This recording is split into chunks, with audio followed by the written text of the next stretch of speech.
Welcome back, first hour. I'm sure if you're watching this video, you're either catching up on something you may have missed in our essay, or you may have missed class entirely and need to get the second half that we wrote in class today. Either way, you are in the right place. Before we actually start writing, I just want to give a brief review of what we did yesterday for the sake of my students in class. It's good to refresh our minds. Then we'll write our last two paragraphs together based on our outlines. You notice at the start of our essay, we've got our heading in the upper left-hand corner. It's always your name, teacher's name, course, and then the date. I would encourage my students in class right now just to double check to make sure you have that in there. Again, upper left-hand corner. And then we centered a title right above our actual paragraphs themselves. We did characters and Christ as our title. So make sure you have that in yours as well. Friendly reminder, if you're watching this online, you are free to pause this video at any point for the sake of copying down what you need. I'm just going to briefly review our first three paragraphs, and we'll write our last two. From there, we wrote our introduction. It looks like a short one, but it's very concise and very effective. One thing that we did to cut down on it was what we did with the title of the text. We said it earlier, and then in our thesis, we changed it to in the story instead of in the lion, the witch, and the wardrobe. That did cut down, I think, one line from our introduction right there.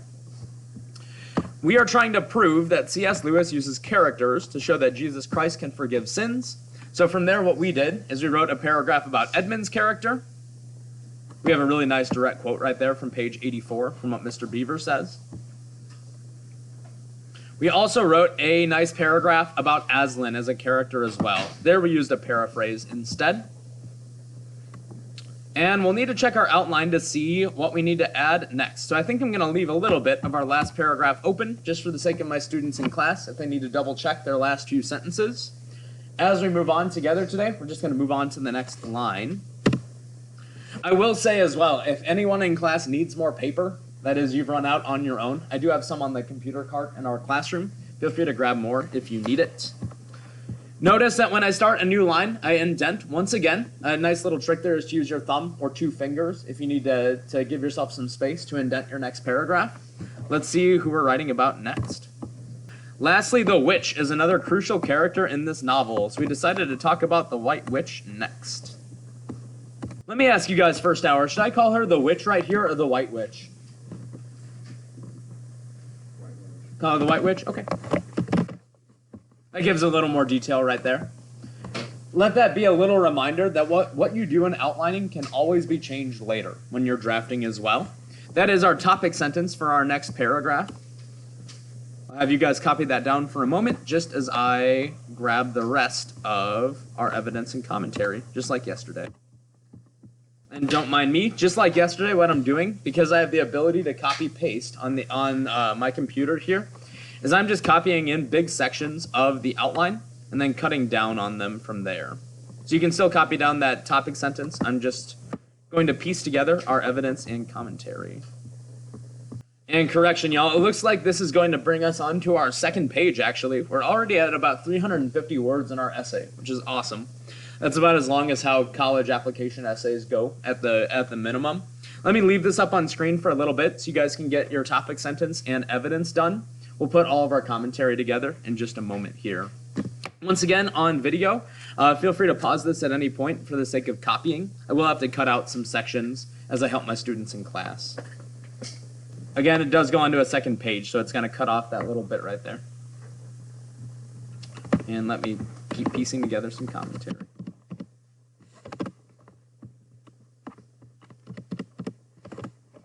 And do we have anything more in that paragraph is my next question. You gave a lot of commentary there. All we had was a summary sentence, so let me copy that down.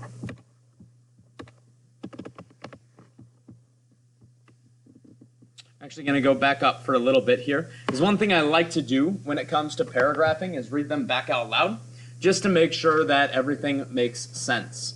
Lastly, the White Witch is another crucial character in the novel. The White Witch calls herself the Queen of Narnia, and she wants to control it forever.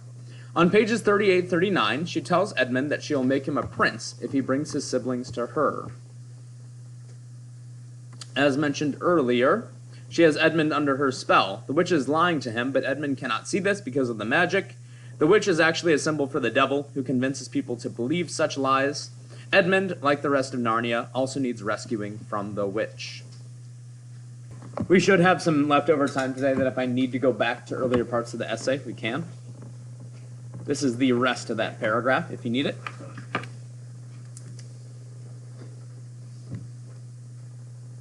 First hour, is it okay if I scroll down just a little bit just to start setting up our conclusion?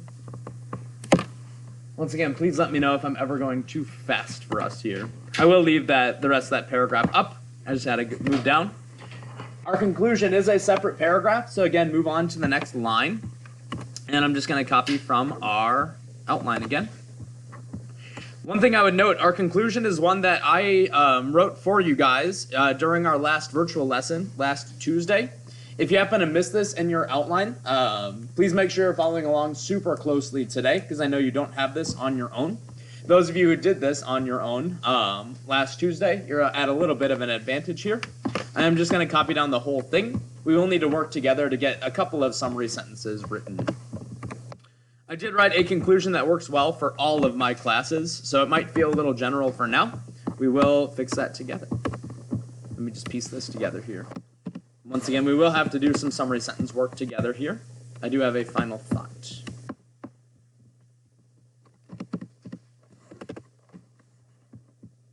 So don't quite copy down everything right here. You can maybe get the restated thesis first. I'll pop that up right there. We will have to work together a little bit to get some summary sentences done as well. Moving forward just a little bit here. So all that remains for us in our conclusion is to write a couple of summary sentences. Generally what I do is I write one summary sentence per body paragraph. It may be helpful to look at each summary sentence at the end of each body paragraph for ideas right there. And we should probably mention them in the order that we wrote our body paragraphs as well. So I'm actually going to leave that up for a moment, but let's make sure that we're getting those first. Can you guys remind me, which character did we write about first? Was it Edmund? Perfect. So C.S. Lewis uses characters in The Lion, the Witch, and the Wardrobe to carry its Christian themes. What if I started with something like, one important character is Edmund. Well, is there anything else I can say about Edmund right here, just in that same sentence? Keep in mind we're talking about Christian themes right there. What Christian theme applies to Edmund? Check your first body paragraph if you need ideas. I have the word who right here. What should we say about Edmund right here? Just referring back to our first body paragraph.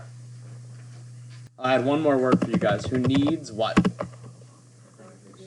Yes. Who needs forgiveness from sin. One important character is Edmund, who needs forgiveness from sin. Another character is, who did we mention second? Is Aslan, who, notice that I'm going to keep these sentences similar right there, just to give it a nice feel to it. Another character is Aslan, who brings forgiveness. That forgiveness. Is there a good word for starting off my last summary sentence about the witch? Ooh, lastly, I like that. Lastly, the witch, the white witch,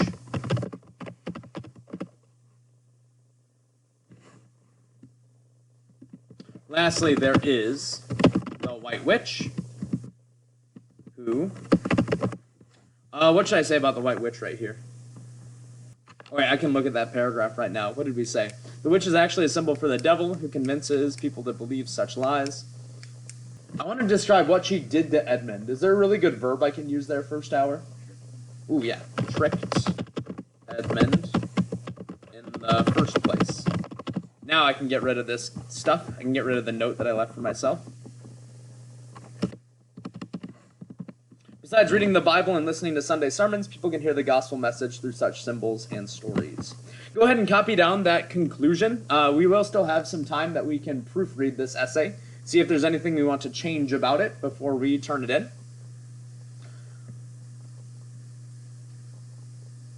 Generally, when I write, I do a pretty good job of avoiding things like punctuation and grammatical errors, although I'm not perfect. So if you do notice any typos that I may have made in there, well, let's make sure we point those out together so we can fix them. I would encourage you to check your own writing too, to make sure that you have things like end marks, proper capitalization, spelling, those kinds of things. We will read back this entire essay as well to see if there's any big changes we want to make. So, as we are reading our full essay out loud, just from top to bottom, a couple of things we should be asking ourselves. Do all of our ideas make sense in the order that they're presented? Is there anything that can be moved? We can move entire paragraphs if we want to, if that makes more sense for us. We also want to ask the question, is anything unclear that needs to be added? Along the way, if we notice that we made any mistakes like spelling or capitalization or punctuation, we can fix those too. This is just kind of that last step before we turn an essay in, is making sure we can correct errors. It's called editing. I should read this out loud for the sake of people on video, so listen up closely. We'll see if we want to make any changes paragraph by paragraph. Characters and Christ. How does it feel to be forgiven after doing something wrong? In the novel, The Lion, the Witch, and the Wardrobe, the character Edmund is forgiven after he commits multiple sins. Specifically, Aslan rescues him from the evil White Witch. In the story, C.S. Lewis uses characters to show that Jesus Christ can forgive sins. Just on that introduction itself, is there anything that we should change or add or take away? Going once? Going twice? Looks like we're sold there. I think the only thing I would change right there, because we mention Edmund, Aslan, and the White Witch in that paragraph itself, I'm going to add one word, these. In the story, C.S. Lewis uses these characters, referring to the three we've already mentioned, to show that Jesus Christ can forgive sins. I think that makes our introduction just a slight bit stronger, just by adding that word in there. First of all, Edmund is an important character in the novel. On page 84, Mr. Beaver says, "Don't you understand? He's gone to her, to the White Witch. He has betrayed us all." Edmund betrayed his family by leaving them for the White Witch. Even though he knows the witch is evil, he is still under her spell. Edmund is a symbol for all sinful people, because he knows the witch has cursed Narnia, but still follows her anyway. Because of Edmund's wrongdoing, he needs to find forgiveness. Let's actually read the whole body, and we'll see if there's any changes we want to make from there. Next, Aslan is another key character in The Lion, the Witch, and the Wardrobe. After Aslan returns to Narnia, he forgives Edmund and tells Peter, Susan, and Lucy to do the same. This shows how Aslan is very forgiving. He is actually a symbol for Jesus Christ. Like Jesus saving people from their sin, Aslan is the only one who can save Edmund from the witch. Edmund, along with the rest of Narnia, finds the forgiveness they need in him. Lastly, the White Witch is another crucial character in the novel. The White Witch calls herself the Queen of Narnia, and she wants to control it forever. On pages 38-39, she tells Edmund that she will make him a prince if he brings his siblings to her. As mentioned earlier, she has Edmund under her spell. The witch is lying to him, but Edmund cannot see this because of the magic. The witch is actually a symbol for the devil, who convinces people to believe such lies. Edmund, like the rest of Narnia, also needs rescuing from the witch. So that was our entire body. Before we get to our conclusion, is there any major changes we would maybe want to make to our body paragraphs? There's only one question I would posit for you guys. As we look at our body paragraphs right there, one question I have is, would it make sense to discuss the White Witch before discussing Aslan? If we were to flip our third and fourth paragraphs in this essay, would that make our essay stronger overall? Take a moment to read through your own just to see if that would make sense. We might have to change some words around if we did that. But take a read through your own essay. I do want to see if we should maybe talk about Aslan last and the witch right after Edmund. Read through your own essay for that. I'll be roaming around just to see how we're doing with that. We'll see if we can make that decision together. All right, I just want to know from you guys, does anyone have any strong opinions about flipping those paragraphs? Should we move them or leave them where they're at? No strong opinions there? What do you think, Jonte? Move them? This is super easy for me to do on the computer, right? Because I can just highlight full paragraphs and move them. For you guys, if you want to draw an arrow, that's totally fine. Or if you want to leave them where they're at, that's fine as well. Personally, I would probably move these because I think it would make more sense. All I would do in my own is I'll take the whole witch paragraph, highlight it, and then I can either cut it or drag it. I'll just drag it right here, and I just have to change some words around. I won't use lastly, I'll say next here. And lastly with Aslan. Notice how easy of a fix that is for me on the computer. I know for you guys that is not easy to do at all in handwriting. Again, if you want to make that switch, you can draw arrows, leave a note saying flip body paragraph 2 and body paragraph 3. Whatever you like there is fine. If you want to leave it the same, that's fine as well. But I personally would flip those as well. Last up is our conclusion. C.S. Lewis uses characters in The Lion, the Witch, and the Wardrobe. I forgot to italicize. To carry its Christian themes, one important character is Edmund, who needs forgiveness from sin. I should also move this as well. Let me flip these two. Actually, I should flip them as well. Keep them in the same order that I discussed them in the paragraph itself. Another is the White Witch, who tricked Edmund in the first place. Lastly,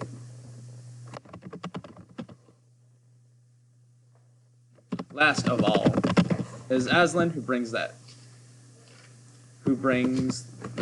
forgiveness Edmund needs. Notice that when I changed around my paragraphs a little bit, I had to change my conclusion a bit too. If you'd like to make those same changes, I'll leave that up on screen. But otherwise, I think that's effective proofreading for you guys as well. Besides reading the Bible and listening to Sunday sermons, people can hear the gospel message through such symbols and stories. Cool. I think that's all you need for those of you working virtually. Again, feel free to pause the video at any point to make sure you can copy down what you need. Don't forget to proofread your own work, because I do want to collect your written essay. Your handwritten essay, I should say, to make sure that this is on lined paper for me. Take some time to make sure yours is done. I'll collect yours once you are ready. Later.